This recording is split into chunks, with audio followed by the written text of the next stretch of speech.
Bien, sí, ya puedo empezar yo, ¿no? Esperemos que esto salga bien. Voy a poner las diapositivas, pero antes de poner las transparencias, lo que quisiera decir en primer lugar es buenos días a todos, aunque aquí en España, como saben, son 7 horas más tarde, estamos ya a media tarde, y quisiera sobre todo agradecer a la Pontificia Universidad Católica de Perú que me haya invitado a estas conferencias, y siento un gran pesar no estar con ustedes para discutir de estos temas que han sido objeto de estudio y de trabajo para mí durante los últimos 30 años. Pero como ha dicho Marianela, yo he tenido un grave problema familiar de una enfermedad de un familiar muy próximo que me ha impedido, cuando ya tenía todo organizado, no solamente esta conferencia, sino otros eventos allí en Lima, tenía ya organizado todo esto y me ha impedido salir de España. Lo cual me impide pues, poder intercambiar con ustedes los conocimientos sobre este tema y reencontrar a compañeros que ya, diríamos, no veo desde hace mucho tiempo, como Renato Danino, que sería siempre, con el que es siempre agradable de debatir estos temas desde posiciones un poco diferentes. Bien, dicho esto, voy a pasar las transparencias. A ver si lo logro. Bien, se ven ahí las transparencias, ¿no? Sí, todo está bien.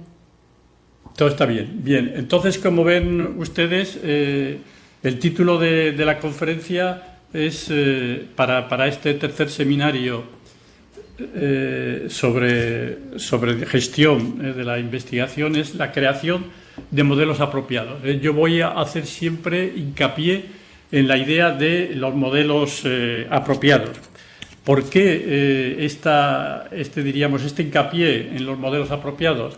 Porque tanto mi experiencia en investigaciones en Europa como a lo largo de Latinoamérica, nosotros vemos que en general lo que se suele hacer en muchísimas de las universidades es que el equipo rectoral va a visitar universidades fuera de su país y de repente pues encuentran modelos que lo que hacen es copiar situaciones o universidades con dinámicas muy diferentes y con entornos absolutamente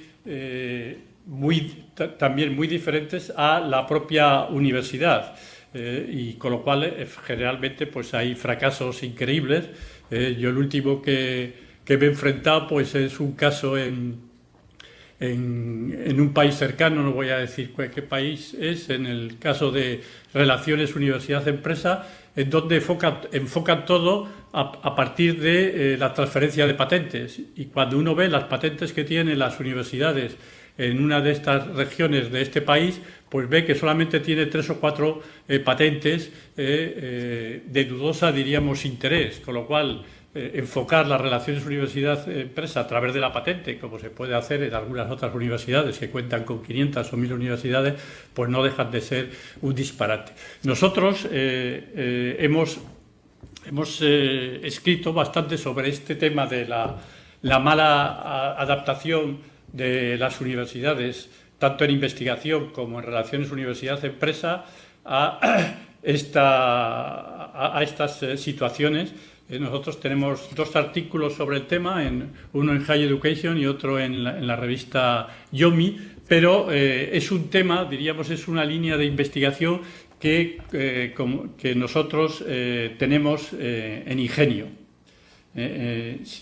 Voy a ver si logro que aparezca la página de Ingenio, ahí la página web de Ingenio, ahí la tienen ustedes. Vean que nosotros acabamos de hacer aquí una conferencia, la estoy señalando, la conferencia de indicadores de ciencia y tecnología, hace unos días, que se trataba de este tema, un tema de mostrar que generalmente la ciencia hace mucho hincapié en lo que nosotros llamamos países centrales y en disciplinas que tienen, diríamos, una preponderancia sobre otras disciplinas, como puede ser la biotecnología, la nanotecnología, etcétera, etcétera, y que imponen sus indicadores y sus cánones de investigación a las otras disciplinas en este sentido. Bien, ven ahora ustedes si hablen las áreas de investigación que nosotros tenemos en este caso en Ingenio, las tres áreas grandes de investigación. Vean ustedes que una de ellas es la generación y uso de conocimiento y el papel de las universidades y organismos públicos en la producción y aplicación, algo que es lo que vamos a tratar hoy, y otro de los temas es la organización y la gestión de estos procesos tanto en corporaciones como en universidades y en otras instituciones. Bien, yo enfocaré esta conferencia, la enfocaré primero desde un tema, desde esta formación de investigación. Nosotros creamos el Instituto Ingenio, que es, como ha dicho Marianela, un instituto mixto entre la mayor institución de investigación española, que es el Consejo Superior de Investigaciones Científicas, y la Universidad Politécnica de Valencia. Lo creamos para tener una base teórica sobre estos temas y crear un instituto de referencia en Europa sobre dichos temas. Es decir, que desde el punto de vista estratégico yo enfocaré la conferencia sobre la teoría que hemos analizado y desarrollado y sobre la que se ha escrito mucho, y después también nosotros tenemos una experiencia práctica de 10 años en lo que es la organización y la gestión de la investigación en la Universidad Politécnica de Valencia. Nosotros creamos aquí la unidad de apoyo a la investigación y a las relaciones con el entorno socioeconómico. La realizamos la creamos en el 1990, diríamos, si la cabeza me rige un poco bien, y nosotros en 10 años desarrollamos totalmente la investigación en la universidad y las relaciones con el entorno socioeconómico. Les podré dar algunas cifras para que vean ustedes que se puede conseguir un cierto éxito relativamente fácil si verdaderamente se conoce la universidad y los fundamentos que rigen tanto la investigación como las relaciones con el entorno socioeconómico.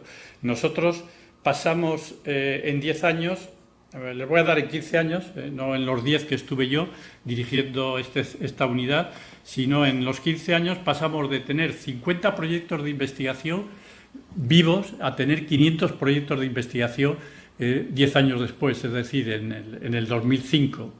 Pasamos de generar o de captar 5 millones de dólares, a captar 60 millones de euros en estos temas, y de no tener patentes a tener ahora un portafolio de 250 patentes.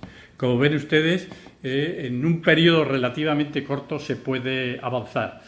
Otra cosa después ya es entrar en los detalles que, si quieren ustedes, podemos entrar, si podemos hacer un debate.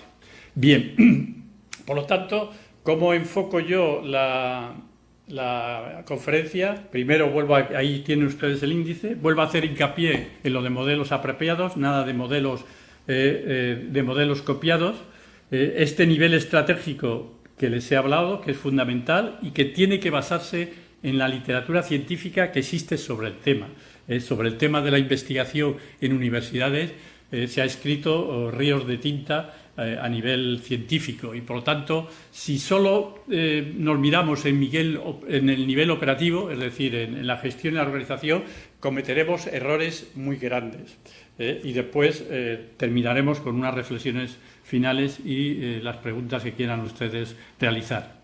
Bien, la base teórica para estos modelos la voy a la voy a enfocar desde el punto de vista de la evolución de la universidad. Nosotros, como hemos dicho, en Ingenio hemos estudiado reiteradamente en muchísimos proyectos y en tesis esta evolución de las universidades, y ustedes, si entran en la web de Ingenio, pueden ver ahí todas las publicaciones, tanto en revistas indexadas como en libros. Ahí tiene, de todas maneras, una síntesis de la evolución de las universidades, que les he hecho a partir de estos estudios. Vean en la parte superior, a partir de una serie de años, las etapas por las que han pasado las universidades, desde el siglo XII, que es el nacimiento de la universidad tal como la entendemos hoy en Europa. Las primeras universidades se hacen en Francia, Italia y posteriormente en España. Vean ustedes que las universidades pasan por una serie de periodos. Vean la decadencia que tienen las universidades en el siglo XVI. Bueno, es anterior, pero se concentra, diríamos, entre los siglos XV y los siglos y el principio del siglo XIX. Para América Latina es un cierto problema que las universidades en América Latina pues se crean con la decadencia de las universidades. Yo, si mi información no es diríamos, engañosa, la primera universidad en América Latina, que se crea en Lima, la Real y Pontificia Universidad de los Reyes de Lima, que hoy no sé cómo se llama esta universidad, debe ser la Universidad Mayor de San Marcos, se crea en 1555. Claro, es el momento ya en que diríamos entra en decadencia de la universidad, pero entra también en decadencia de España. Bien, en lo que va de los siglos XII al siglo XIX, vean ustedes que la universidad, sobre todo, es transmisión de conocimiento. Es fundamentalmente transmisión del conocimiento. Hay muy poca investigación, y por eso esta universidad se llama universidad académica. No es cierto que solo haya docencia, pero es en lo que se pone, diríamos, el énfasis, sobre todo porque esta universidad dependía mucho de la Iglesia y también diríamos, del Estado. Mire usted cómo se llama la primera universidad ahí en Lima, que es la Real y Pontificia, ¿no? Pero no es tanto cierto de que no hubiese investigación, ni que tanto que la universidad no se preocupase de los problemas que tenía la sociedad, porque el rey Alfonso XIII, que le denominaban el Sabio, cuando creó la Universidad de Salamanca en el siglo XII, él crea la Universidad de Salamanca para que le ayudase a la gobernabilidad de su reino. Es decir, que ya se creaban las universidades no solamente para transmitir el conocimiento, sino también para ayudar en ese momento a los problemas que tenía la sociedad en ese momento. Bien, la universidad, a partir, como hemos dicho ya, del siglo XV, hay una herencia. ¿Por qué? Porque se centra sobre todo en la investigación. A partir de ahí surgen las reales sociedades, en Inglaterra y Francia principalmente, y la investigación se hace en estas reales sociedades. Pero bueno, como la investigación empieza a diversificarse mucho, la universidad en el siglo XIX es capaz otra vez de acoger la investigación que no se podía hacer totalmente en estas reales sociedades, y empieza la recuperación y la transformación de la universidad. ¿Cómo se empieza a recuperar? Bueno, añadiendo a la docencia se añade la investigación, y se complementa la docencia con la investigación. Y aparece entonces lo que los autores llaman la universidad clásica y la primera gran revolución académica. No vamos a hablar ya del manifiesto de Vannevar Bush, etcétera, después de 1945, y nos metemos ya a partir ya de 1980. Ustedes tomen, diríamos, estas fechas únicamente como diríamos, indicadores únicamente, no significa que es en 1980, es decir, al principio de ese decenio surge, diríamos, otra revolución académica que algunos autores llaman como la segunda revolución académica, en donde aparece una tercera misión en las universidades que junto a la docencia y la investigación aparece diríamos, el hacer hincapié en las relaciones con el entorno socioeconómico, la llamada tercera misión. Y ahí aparece ya una serie de universidades que unos enfocan hacia universidades empresariales, otros a universidades emprendedores con un matiz más social, otros aparecen ya como las llaman universidades de servicio, etcétera, etcétera, etcétera. Pero vean ustedes que ahí en este esquema tienen un poquitín la evolución de las universidades. Vean ustedes que la investigación surge hace 2 siglos. En España la investigación en las universidades se da aproximadamente a los años a partir de 1980. Figúrese que es prácticamente 2 siglos después. Por lo tanto, quiero decir, existe ya mucha tradición de la investigación. Y en España, des en cuenta que de 1980 en donde nosotros producíamos menos del 1% de los artículos en revistas indexadas, pasamos al cabo en los años 2005 a producir ya 3 veces más, sobrepasamos el 3% de artículos en revistas indexadas. Lo que yo le quiero decir con esto es que se puede ir muy rápido cuando se tiene ciertas condiciones que después veremos. Bien, la primera revolución, que como les he dicho surge en Alemania, es abandonada por Humboldt. Como ven, lo que se añade a la docencia es la investigación. Pero ¿qué características, además, diríamos, de esto tiene esta universidad académica? Pues las que tienen ustedes ahí. Lo que ya hemos dicho, la adopción de la investigación, pero entonces, para poder realizar la investigación, aparece una organización de la universidad a través de las disciplinas y subdisciplinas. Miren ustedes que cuando se crea su universidad, la PUC, se crea con 2 facultades, si no me engaño yo. Una que es la Facultad de Letras y otra es la Facultad de Jurisprudencia. Para que vean ustedes que en la universidad académica no existían esa serie de disciplinas y de subdisciplinas. Había letras, humanidades, sociales, grandes, diríamos, áreas académicas. En esta, como le he dicho yo, en esta universidad académica hay, diríamos, un cambio en las relaciones con la sociedad.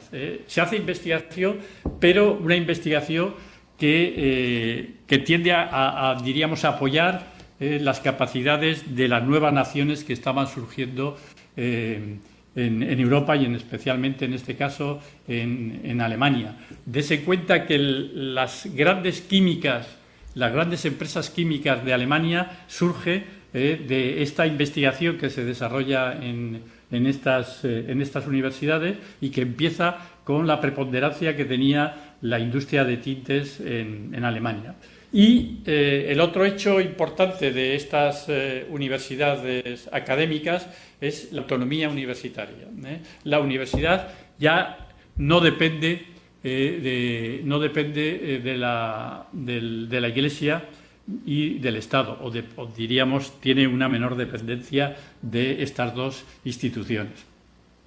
La segunda revolución académica que les he hablado antes, vean ustedes que aparece una nueva misión, la tercera misión de las universidades, y que, como les había dicho, en esta definición de uno de los miembros de Ingenio, de Jordi Molas, la tercera misión no es nada más que, como ven ustedes ahí, a la generación y el uso y aplicación y explotación fuera del ámbito académico. Esto es lo fundamental de la tercera misión. No estamos hablando de la ciencia y la investigación que se realiza dentro del ámbito académico, estamos hablando aquí de fuera del ámbito académico. Y no solamente de la investigación, del conocimiento, sino de otras capacidades que puedan disponer las universidades, como pueden ser pues, edificios, puede ser instrumental, puede ser máquinas especiales. De hecho, en una encuesta que acabamos nosotros de realizar a 3.000 investigadores, a 800 empresas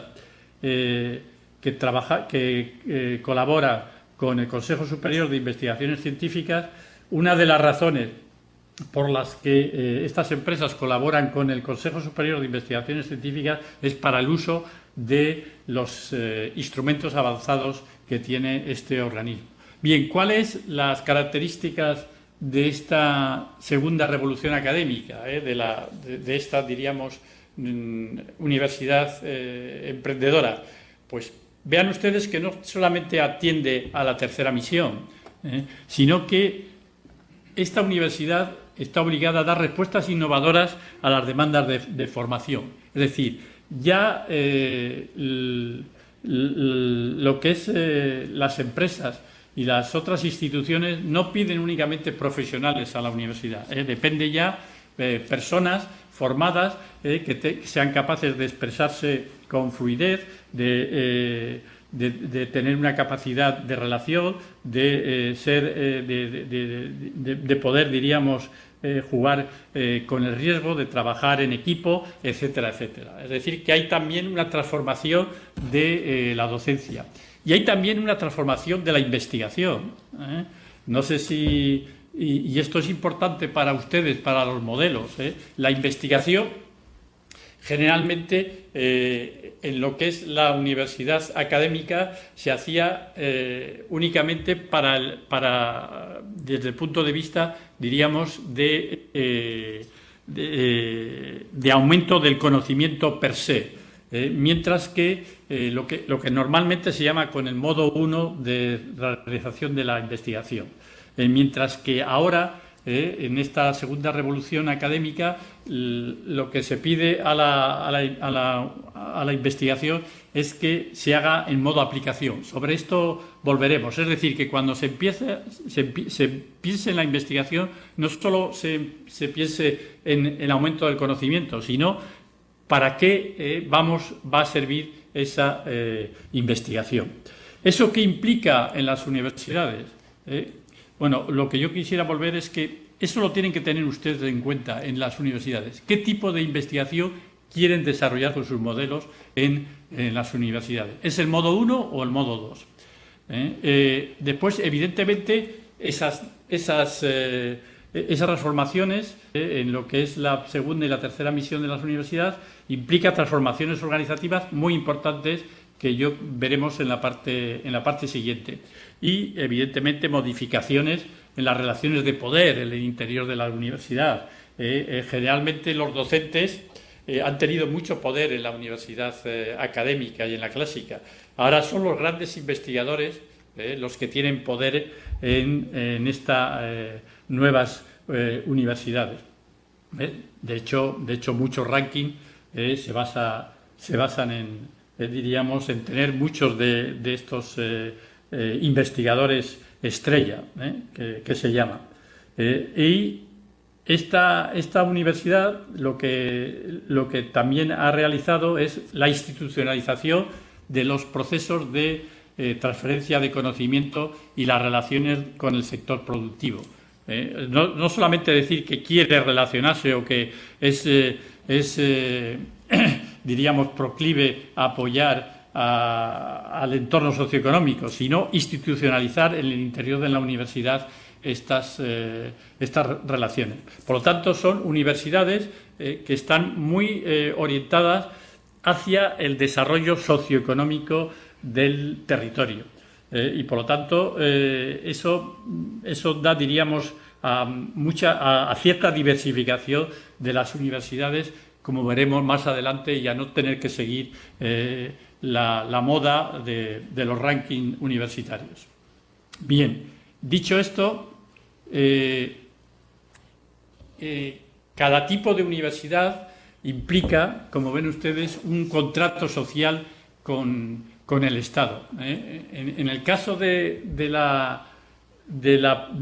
las universidades clásicas, el contrato social que se desarrolla, que como lo expone muy bien Gaston y Keniston en el 94, el contrato social es que el Estado da dinero a las universidades para que los científicos realicen la investigación que ellos creen que deben realizar. Ellos juran y perjuran que la van a realizar bien y honestamente, y que de esa manera van a proporcionar una serie de nuevos conocimientos que se pueden aplicar para generar nuevos productos, medicinas y armas. Desen cuenta que esto es en plena euforia después de la Segunda Guerra Mundial. Ahí está el manifiesto de Vannevar Bush de 1945 al presidente Roosevelt, que el manifiesto que era ciencia, la frontera sin fin. Se estaba en un momento verdaderamente de euforia. Y vean ustedes que entonces, como Merton dice muy bien, lo que el gobierno tiene que hacer, en lo que también se llama esta universidad académica, es la Universidad Mertoniana. Merton dice, bueno, el gobierno tiene que dar los fondos y quien tiene que, diríamos, gestionar esos fondos y gestionar los fondos y decir qué se va a hacer con esos fondos son los científicos. Bien, en la segunda revolución académica, el nuevo contrato social que aparece es bastante diferente.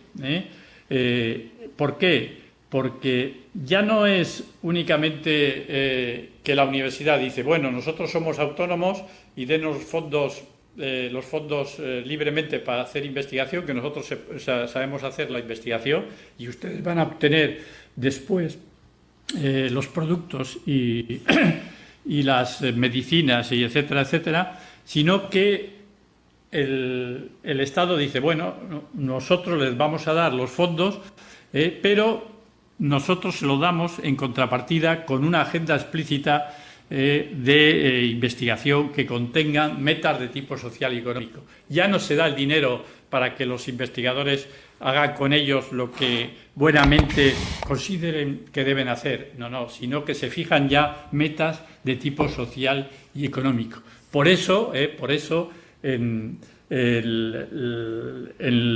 lo que es los estados tienen muchísima influencia también en el tipo de investigación que se desarrolla en las universidades, porque pueden utilizar, como sucede en muchos casos, diríamos el primer contrato social, o pueden considerar que utilizan este nuevo contrato social ya con metas de tipo social y económico.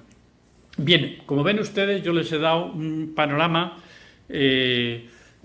muy sintético, que ustedes pueden ver en nuestras publicaciones desarrollado, de cómo se ha ido desarrollando las diferentes misiones de la universidad y entre ellos, evidentemente, la investigación en modo, diríamos, más académico, modo 1, o en modo más de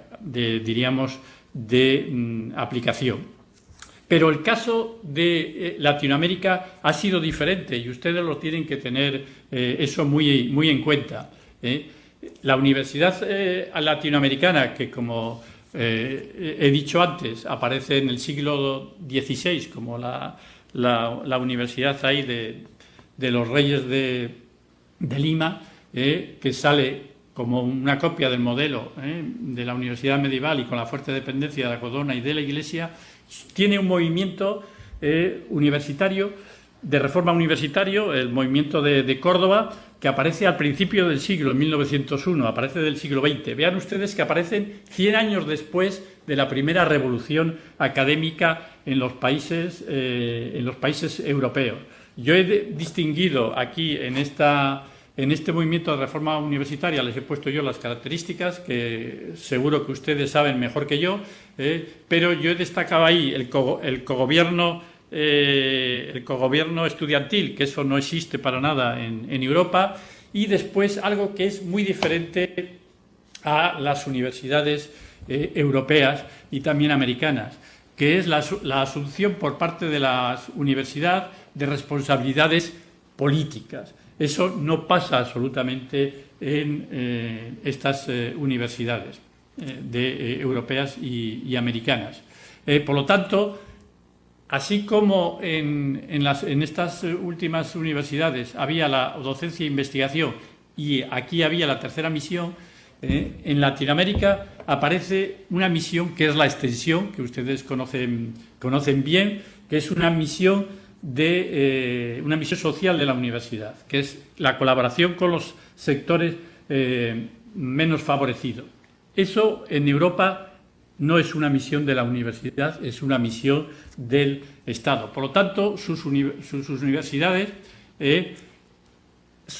están distantes del gobierno y de la industria, aunque no está aislada, porque se consideran, por los problemas que tienen en el gobierno y en los líderes industriales, que no se puede confiar en ellos y, por lo tanto, la universidad se considera que tiene una misión política que no tienen las universidades europeas y americanas. Y esto, como ven ustedes, le da a la universidad latinoamericana unas dificultades para adaptarse que son superiores a las universidades occidentales, porque no tienen la reforma alemana que se da en todas las universidades europeas y americanas, con diferencia, como han visto, de tiempo, sino que surge un siglo después, surge el movimiento de reforma universitaria y, por lo tanto, la investigación se adaptó, pero se adoptó de una forma gradual y diríamos con poca intensidad, porque las condiciones de contexto no favorecían para nada la investigación por, diríamos, sobre todo una carencia de fondos y por, diríamos, los recelos existentes, como ustedes saben, entre la universidad, el Estado y las empresas. Y eso no se da no se da, vamos a decir, no vamos a ser tan tajantes. Los españoles tenemos una tendencia a ser tajantes, ¿no? Diríamos que se da en menor medida en las universidades europeas y americanas, esta misión social, de tal manera que ustedes preguntan aquí en Europa y en Estados Unidos la misión de la extensión universitaria y nadie sabe muy bien qué considera, aunque verdaderamente en Estados Unidos y en Europa sí que diríamos a esta tercera misión de la universidad, que sale como misión económica, se la considera cada vez más, diríamos, más social en este sentido. Bien, como ves ustedes, yo les he dado una panorámica teórica donde deben ustedes insertar la investigación que requieren realizar en su investigación, en su universidad. Es decir, quieren ser su universidad una universidad de élite y de referencia y de estar bien situada en los rankings tan abundantes que existen, o quieren ser y por lo tanto hacer una investigación muy académica. Eso es un tipo de universidad. Yo he entrado en algunas universidades peruanas y veo que van por ese camino, o bien son unas universidades que quieren ser unas universidades que tengan mucha influencia en el desarrollo de su entorno socioeconómico y estar muy comprometidas con el desarrollo socioeconómico regional.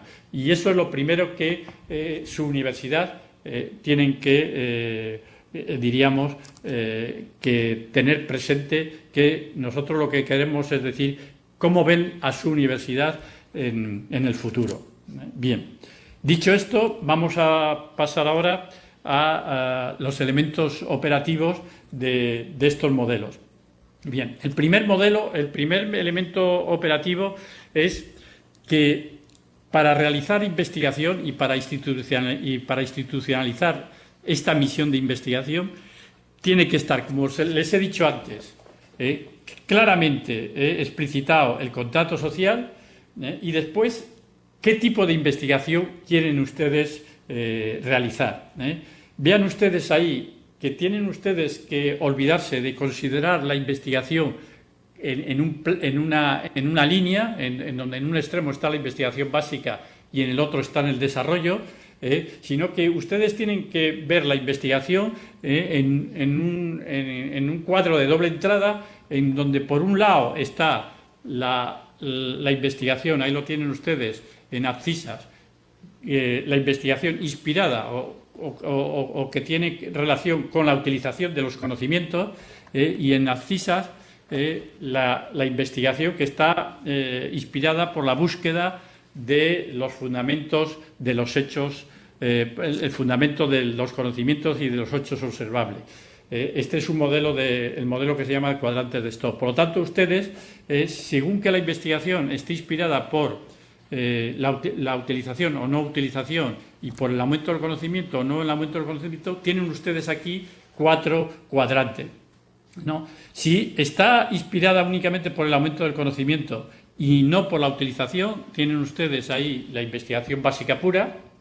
Ahí tienen, por ejemplo, pues ahí estaría un Bohr, el físico Bohr, que él no estaba preocupado por la aplicación de esa investigación. Ustedes me dirán que evidentemente eso ha sido muy útil, etcétera, etcétera. Es evidente que a largo plazo el conocimiento siempre es útil. Por otra parte, si la universidad, si la investigación está inspirada por la utilización del conocimiento y el aumento del conocimiento, tienen ustedes la investigación básica y aplicada inspirada en el uso. En ese caso, pues tendrían ustedes como un investigador prototipo de esta investigación a Pasteur. Pasteur, evidentemente, él quería luchar contra el cólera, pero él buscó, diríamos, cuál era, en qué, diríamos, estaba, qué era, diríamos, los mecanismos que estaban produciendo el cólera, ¿no? Entonces es una investigación, evidentemente, para aumento del conocimiento. No era el éter ni ninguna otra cosa lo que hacía lo que diríamos causaba el cólera, pero aumentó el conocimiento, pero también sirvió para eliminar la enfermedad. Bien. Y después, si está inspirada por la utilización del conocimiento, pero no por el aumento del conocimiento, tienen ustedes la investigación aplicada y el desarrollo. Y si después no está inspirada ni por uno ni por otro, tienen aquí este cuadrante de la izquierda, este 10% de investigadores que existen, que aquí nuestro amigo Stock decía que eran los que verdaderamente se ocupaban de nuevas variedades de animales o nuevas especies de animales y de pájaros y de temas muy locales, y que yo, que soy un poco más malicioso que él, creo que en este cuadrante de aquí estamos la mayoría de los investigadores. Todos sabemos que la ciencia se produce el temible efecto de Pareto, en lo cual el 20% de los investigadores es el que hace el 80% del aumento del conocimiento y de la aplicación de los conocimientos, y el otro 80% de los investigadores somos seguidores. Bien, entonces ustedes, tanto a nivel en la investigación, en su investigación en la universidad, tienen que ver cómo quieren situarse dentro de estos cuadrantes. Yo les he puesto aquí, en una encuesta que hemos hecho nosotros, en el Consejo Superior de Investigaciones Científicas, vean ustedes que el 60% de los investigadores se mueven únicamente porque ellos quieren aumentar el conocimiento y encontrar la gloria y ser premios Nobel en un futuro cercano, ¿no? Y solamente el 22% de los investigadores se mueven por diríamos, la utilización del conocimiento y la aplicación del conocimiento. Bien, esto, como ven, significa que en España, en las instituciones académicas, tenemos un modelo muy orientado a, diríamos, realizar la investigación en modo 1, no en modo de aplicación, lo cual puede implicar, diríamos, servir como un indicador de que España está en el país número 12 desde el punto de vista diríamos, de publicaciones científicas y a nivel científico, y estamos en el 34 puesto desde el punto de vista de innovación. Hay otros factores, no solamente de la universidad. Si ustedes hacen esta encuesta en Japón o en Inglaterra, que nosotros la hemos tenido, sale justo al contrario. Es decir, que tenemos el 50% de los investigadores que están en el cuadrante de Pasteur y solamente el 22% o el 20% de los investigadores que están en el cuadrante de Bohr. Eso es ya, diríamos, para que vean la orientación de los diferentes países y de las diferentes universidades hacia diríamos, el tipo de investigación a realizar. Y es curioso que en España, incluso en las universidades politécnicas, que surgen como universidades profesionales, al mismo tiempo, un poquitín posterior a las universidades académicas, en estas universidades politécnicas en España, por ejemplo, yo estoy en una de ellas, pues se tiende también a mimetizar y hacer una investigación poco inspirada por el uso y más por el aumento del conocimiento. Y todo esto movido, diríamos, por diríamos, por el efecto de querer mimetizar y seguir al resto de las universidades, lo que nosotros llamamos una homogeneización de las universidades. Bien. Y por lo tanto, como les había dicho, se necesita saber el tipo de investigación que quieren ustedes hacer, y lo que tienen que hacer es, el Estado tiene que hacer el contrato social con ustedes y ver el tipo de investigación que necesitan. Pero sobre todo necesitan dinero. Sin dinero es imposible desarrollar la investigación. En España se desarrolló la investigación rápidamente en esos 20 años que les he dicho yo. ¿Por qué? Porque el Estado puso mucho dinero para realizar la investigación, puso el Estado y puso las regiones, y porque posteriormente nos llegó el dinero de la Unión Europea. Si no hay, diríamos, el dinero, lo que yo llamo fondos suplementarios para financiar la investigación, es muy difícil desarrollar la investigación. Pero no hay que olvidar tampoco que se tiene que favorecer también el desarrollo experimental en las empresas. Porque una de las causas por las cuales se suele decir que los investigadores hacen una investigación más académica que en modo de aplicación es porque las empresas tienen muy poca capacidad de absorción y por lo tanto no utilizan los resultados de investigación. Y por lo tanto, en ese sentido, es muy difícil relacionarse con las empresas. Eso es una cosa que aparece en todos los estudios que nosotros hacemos en España. Y hay cierta razón en ello. Vean ustedes esta gráfica de aquí, en donde están los diferentes países, desde China, Estados Unidos, Israel a Uruguay, y ahí en azul tienen la investigación básica que se realiza en esos países, la investigación aplicada en rojo y el desarrollo experimental. Vean ustedes cómo la diferencia está en esta línea amarilla, que es el desarrollo experimental.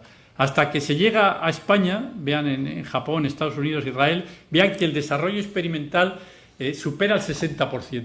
¿Y dónde se desarrolla dónde se hace el desarrollo experimental? Se hace en las empresas.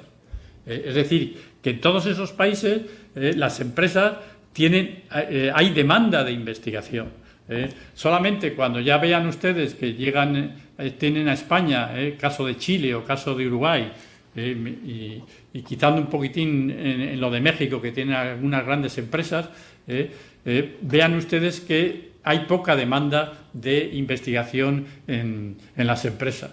Y aparece, pues, diríamos, los absurdos de que en las universidades hay mucha investigación aplicada, como es el caso de España, Chile, Argentina, México y Uruguay, y una investigación aplicada que verdaderamente pues no se aplica nunca porque las empresas tienen otro modelo de negocio que no es un modelo de negocio basado en la innovación. Bien, vamos a ver. Bien.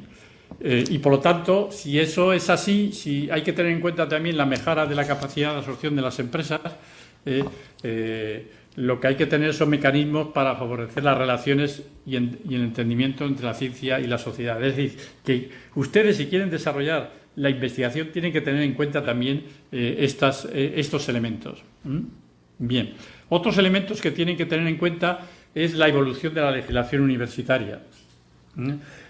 O sea, tienen que institucionalizar y valorar la docencia, evidentemente, pero tienen también que institucionalizar y valorar la investigación y las relaciones con el entorno socioeconómico.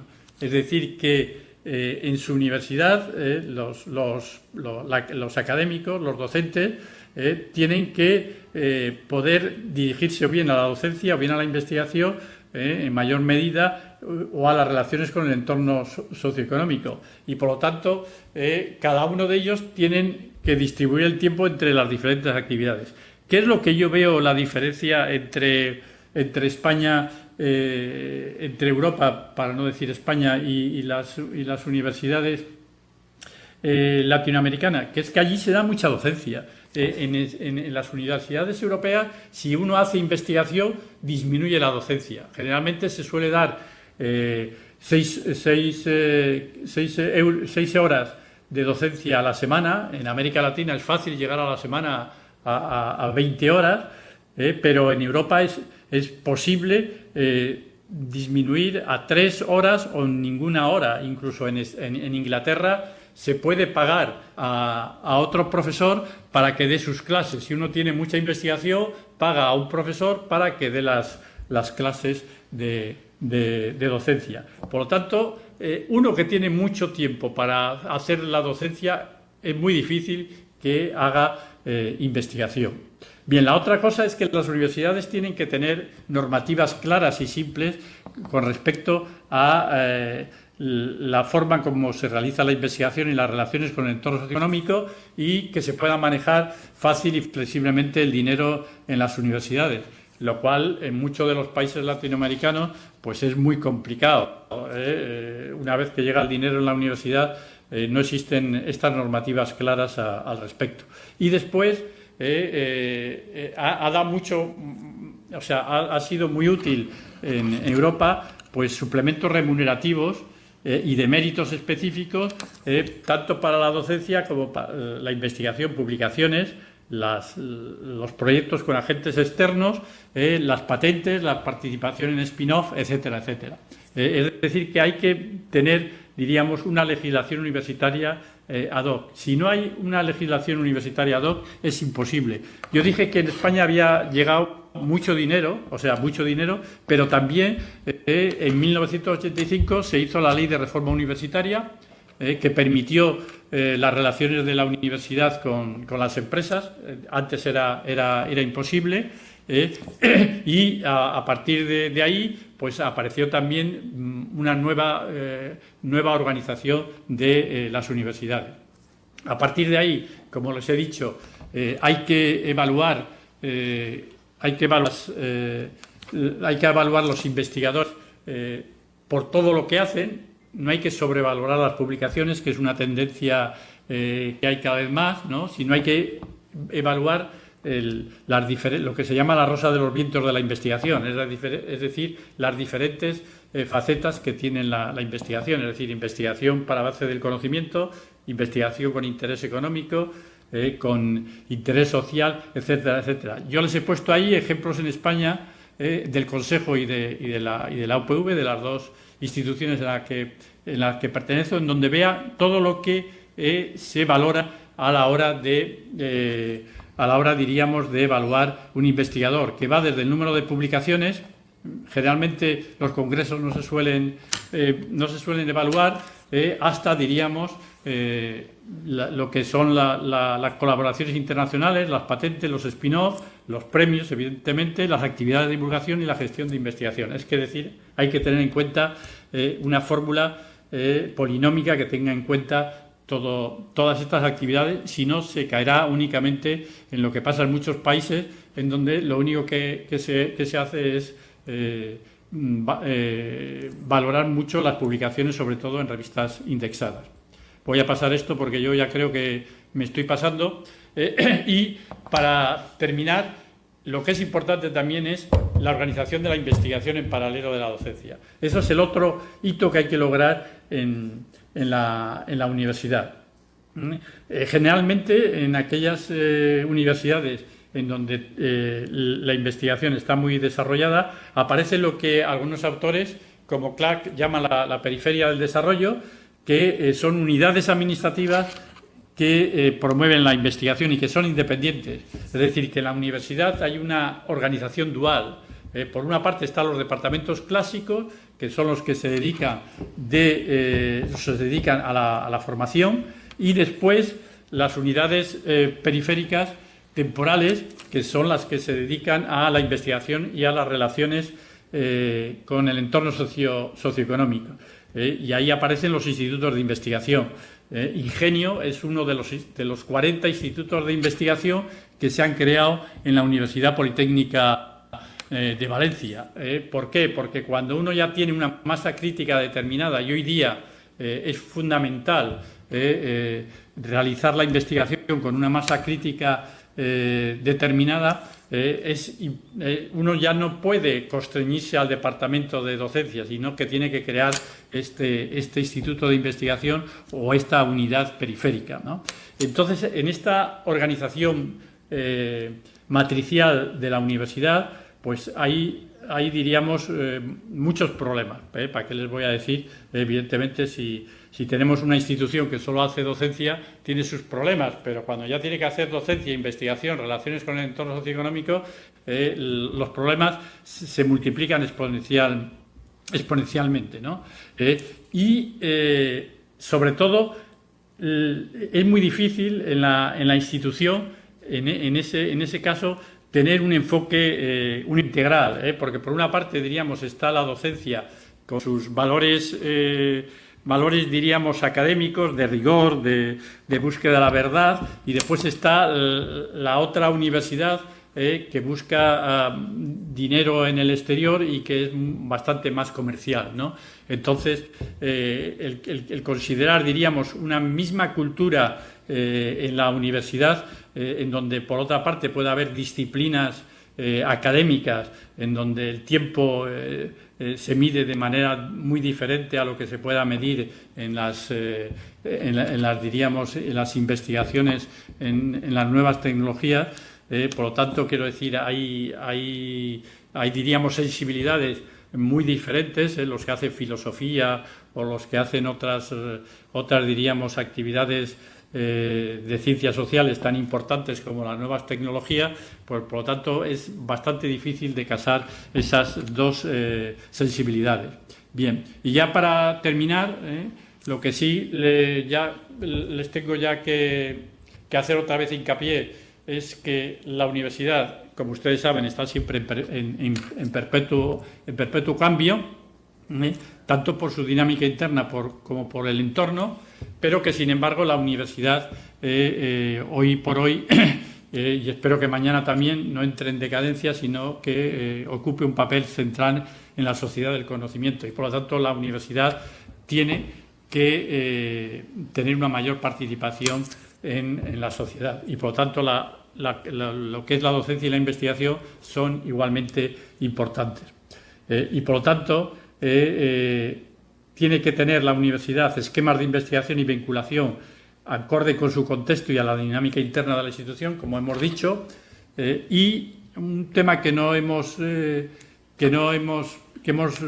tratado un poco tangencial es este equilibrio entre lo que es la excelencia, lo que se llama excelencia de la investigación por los académicos y la relevancia de la investigación, es decir, la utilidad. Eso es algo que la universidad tiene que tener siempre bien en mente. ¿Por qué? Porque nosotros tenemos una frase que decimos que la excelencia de las universidades aleja del territorio en muchos de nuestros territorios de América Latina. ¿Qué queremos decir con eso? Bueno, pues que la investigación que se realiza en las universidades no tiene un impacto directo en el desarrollo económico regional y que en ese caso las universidades pueden convertirse en catedrales en el desierto. Están realizando una investigación que está regida por patrones diríamos, de la ciencia, y la ciencia, diríamos, hoy día la ciencia es alocal, es una ciencia a nivel mundial, no tiene localización, mientras que la innovación tiene una localización en el territorio. Y ahí siempre diríamos esa contraposición de una ciencia local por aumento del conocimiento y de una innovación y de una relevancia local. Y ese problema de alocal y local hay que manejarlo de la mejor manera posible. Y eso conlleva, evidentemente, a cómo se tiene que hacer la evaluación de los investigadores, como hemos dicho. Si ustedes plantean modelos de investigación que no tienen en cuenta todas estas características, verdaderamente pueden cometer errores bastante grandes. Y ya para terminar, vuelvo otra vez con evitar la adopción acrítica de modelos foráneos. Las universidades tienen que seguir, pueden y tienen que seguir trayectorias propias, tienen que huir de los famosos rankings. Si ustedes, por ejemplo, ven el ranking, ven cuáles son los indicadores del ranking de Shanghái, pues vean ustedes que el 50% del peso lo tienen el que haya estudiado allí premios Nobel, el que tengan allí en la universidad premios Nobel y el que, diríamos, tengan allí investigadores estrellas, es decir, investigadores que tienen un número de citas significativamente elevado. Eso es el 50% del peso en eso. Y por lo tanto, quiero decir, es evidente que muchísimas universidades regionales no pueden jugar a tener premios Nobel ni haber formado premios Nobel. Eso es imposible, ¿no? Y tampoco a tener muchos investigadores estrella o de que produzcan muchísimas publicaciones en las revistas indexadas, sobre todo si son universidades que tienen muchas humanidades y sociales que se rigen por otro patrón. Por lo tanto, las universidades tienen que seguir, diríamos, modelos diferentes desde el punto de vista de la investigación. Y en resumen de mi intervención, después de que les estaba ahí molestando durante casi una hora y que ya deben de estar diciendo ahí un españolito que nos habla allí a 8.000 kilómetros o 10.000 kilómetros de distancia y que nos dice cosas que yo no sé si les interesará o no les interesará, yo voy a terminar con las palabras de un diríamos, autor, de un escritor español que es Machado, que dice: caminante no hay camino. se hace camino al andar. Al andar se hace camino y al volver la vista atrás se ve la senda que nunca se ha de volver a pisar. Caminante no hay camino, sino estelas en el mar. Y yo eso lo hago a los modelos, gestores y responsables de la universidad. No hay modelos de investigación y no hay modelos de universidad. Se hacen los modelos en función de la dinámica de las universidades y de las características del entorno económico. Yo solamente les he dado algunos elementos que tienen ustedes que encajar en los posibles modelos que vayan creando. Y, en fin, espero que les haya podido dar algunas ideas que puedan servirles en diríamos, en sus universidades para ir creando esos modelos adecuados. Y nada más. Muchas gracias por haber resistido estoicamente mi conferencia. Y no sé si ahora podrán hacer algunas preguntas o ya lo dejamos así. Tenemos algunas preguntas, Ignacio. Bien, dime.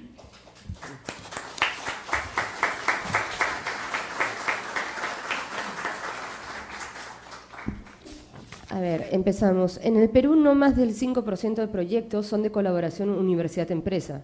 La empresa desconfía de la academia y la academia le tiene aversión al mercado.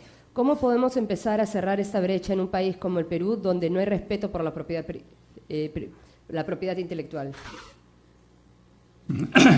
Sí, efectivamente ahí el movimiento de reforma universitaria, por lo que veo, ha influido en el Perú. Pero lo que tienen que darse cuenta es que es una labor de la relación universidad-empresa no es fácil en ningún país, no es fácil en Estados Unidos, diga lo que diga, y no es fácil tampoco en los países europeos, sobre todo porque la evaluación de los investigadores no se hace, yo he insistido mucho, no se hace adecuadamente. Yo creo que hace falta para que se asuma lo que haya, diría, mayor colaboración.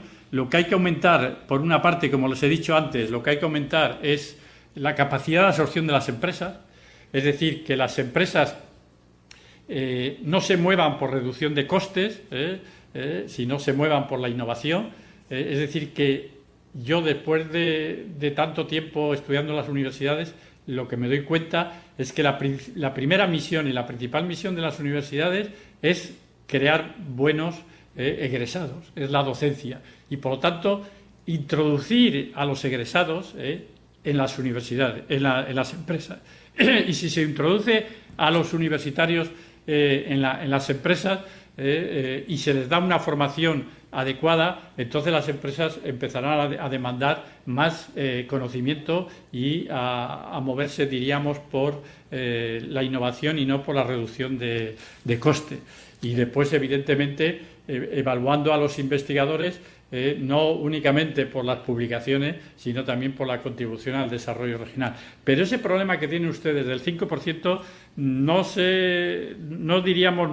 es muy diferente a lo que pueda pasar, diga lo que se diga, en otros países.